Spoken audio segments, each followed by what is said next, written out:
Episode 2. Naya kemudian menyodorkan map ke hadapan Bayu dan menyuruhnya membaca isi map tersebut. "Maaf Bu, saya tidak mengerti," ucap Bayu. "Pernikahan kontrak. Siapa yang akan menikah dan apa hubungannya dengan saya?" Tanya Bayu kembali dengan kebingungan. Duduklah terlebih dahulu, aku akan menjelaskannya," timpal Naya. Bayu kemudian duduk di hadapan Naya yang saat itu sedang duduk dengan menampilkan aura ketegasan di wajah Naya yang dingin. "Aku mengajakmu melakukan pernikahan kontrak," ucap Naya tegas. "Denganku?" tanya Bayu dengan syok. "Lia, aku memilihmu karena aku tahu kau bisa dipercaya," jelas Naya. "Bagaimana bisa ibu menilai itu? Saya baru bekerja sebulan di perusahaan Bu Naya," timpal Bayu. "Feelingku tidak pernah salah, jadi silahkan baca aturannya," jawab Naya. "Saya belum menyetujuinya. Dan aku tidak suka penolakan," tegas Naya. Bayu menghembuskan nafasnya berat dan membaca beberapa poin yang berada di dalam lembaran tersebut.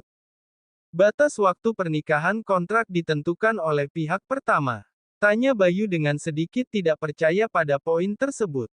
"Lia, aku yang berhak menentukan kapan kita bercerai," jelas Naya.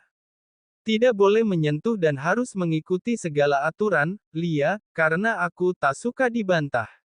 "Apa keuntungan yang bisa saya dapatkan saat pernikahan kontrak ini saya setujui?" tanya Bayu. "Aku akan memberi black card milikku, terserah kau mau apakan, dan ingat jangan main wanita saat masih berstatus suamiku." "Mengapa Anda ingin melakukan pernikahan kontrak seperti ini? Wanita sukses seperti Anda tidak akan sulit menemukan calon suami." "Itu benar, dan aku memilihmu, alasan lainnya nanti kau akan tahu sendiri," cepat tanda tangan. Bayu terdiam beberapa menit dan akhirnya setuju melakukan pernikahan tersebut. Semua proses berjalan begitu cepat, seminggu mereka intens memperlihatkan hubungan pasangan pada umumnya, memaksakan keadaan untuk normal di hadapan umum walaupun ada sedikit rasa canggung. Gosip sudah beredar cepat, banyak yang menyayangkan seorang CEO perusahaan menjalin hubungan dengan karyawan rendah di perusahaannya, tapi Naya tidak peduli. Naya bersyukur dengan pemberitaan itu membuat lelaki yang mengejarnya menjauh karena mereka tidak ingin disamakan oleh Bayu yang levelnya lebih rendah dibanding mereka. "Kalau aku mengejarnya, orang lain akan membandingkanku dengan lelaki rendahan itu." "Tidak mungkin," ucap salah satu CEO dari perusahaan besar lainnya. "Aku penasaran bagaimana wanita yang tidak tahu berkata manis itu menjalin hubungan. Dia akan tamat dengan menikahi lelaki miskin, hartanya akan dikuras habis hahaha." Perbincangan beberapa anak konglomerat yang sedang santap siang di sebuah restoran, para fans Naya. Keluarga Naya yang mengetahui itu pun tidak ada yang memberikan restu. Naya adalah anak pertama dan cucu pertama Brahma Raksa yang terkenal bebeit bobotnya berkelas. Tapi itu tidak mengubah apapun untuk Naya, dia tetap pada pendiriannya. Setahun pertama pernikahan mereka, Bayu dan Naya terlihat selalu mesra saat berada di hadapan publik untuk menutupi kontrak yang mereka jalani. Tapi saat berada di dalam rumah, mereka tidur secara terpisah dan mereka hanya bicara seperlunya saja. Bayu setelah menikah pun berhenti dari pekerjaannya dan dia lebih banyak waktu di rumah atas perintah Naya yang tidak ingin ada masalah untuk Bayu di tempat kerjanya, sedangkan Naya sendiri masih sibuk seperti biasanya, tidak ada yang berubah. Tak jarang, mama, adik, sepupu, ayah, semua keluarga Naya datang berkunjung dengan alasan silaturahmi di hadapan Naya. Namun sikap mereka berubah menjadi intimidasi terhadap Bayu saat Naya tengah berada di perusahaan. "Bayu," teriak Mama Melani, "Mama Naya. Ya Ma. Jangan panggil aku Mama," aku meremehkan mendengarnya. Mendengar itu, Bayu hanya memutar dan memutarnya. "Bersihkan rumput yang berada di taman bunga Naya, aku tidak suka melihat ada rumput pembohong sedikit pun, dan aku tidak suka orang lain yang kerja, harus kamu." "A3, kan ada Mang Dadang Ma." "Apa? Ulangi sekali lagi." "Pinter kamu ya, maunya cuma numpang jadi benalu, jangan limpahin ke Mang Dadang." Itu tugas kamu sebagai suami untuk merawat tanaman kesukaan istri, karena kamu nggak ada kerjaan, kamu cuma jadi sampah di sini. Baik Ma, timpal Bayu dengan menahan amarahnya. Setelah itu jemput Arana di sekolahnya dan setelah itu kamu juga ke bandara jemput Tommy ponakanku, dia baru tiba dari perintah Melanie kembali.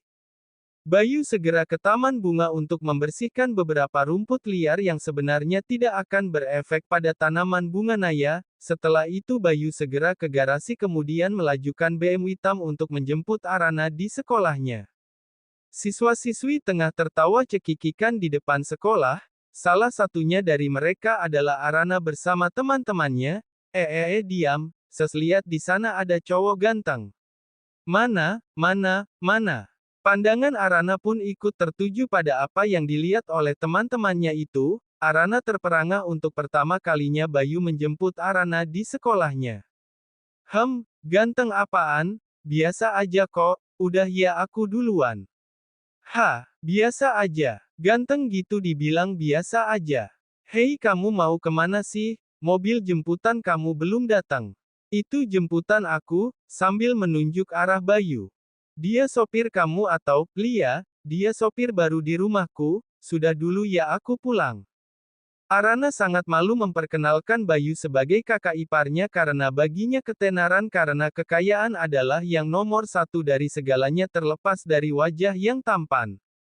Apa kata orang kalau mereka tahu aku punya kakak ipar yang tidak berguna seperti dia, taunya cuma rebahan di rumah, sedangkan kakakku bekerja keras. Batin Arana berjalan mendekati Bayu kemudian melempar tasnya ke Bayu dan masuk ke dalam mobil jok belakang. Bayu benar diperlakukan layaknya sopir pribadi padahal nyatanya Bayu adalah kakak ipar Arana. Oh, kenapa kamu sih yang jemput aku? Aduh aku malu sama teman-teman punya kakak ipar kere kayak kamu, si beban keluarga, ucap Arana sinis. Bayu hanya diam mendengar omelan anak sekolah itu. Nyetirnya hati-hati, entar mobilnya lecet kamu bisa beli. Bisa ganti. Paling kamu nyusahin Kak Naya lagi.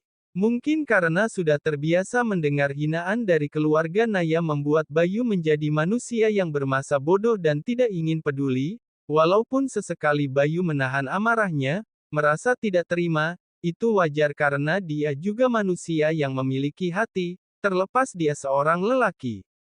Tante, I'm coming, teriak Tommy. Mama, teriak Arana. Hai sayang, kalian berdua udah datang. Ma, kenapa sih nyuruh dia jemput Arana? Kan Rana malu ma sama teman-teman kalau ketahuan. Sudahlah, biarin. Supaya dia punya kerjaan dikit. Tante makin cantik aja, ucap Tommy. Kamu mulai lagi gombalin tante, cantik dari mananya? Lihat nih muka tante penuh tanda penuaan karena mikirin sepupu kamu yang pinter di urusan bisnis tapi bodoh milih suami. Tommy hanya membalas dengan senyuman, ocehan Melanie.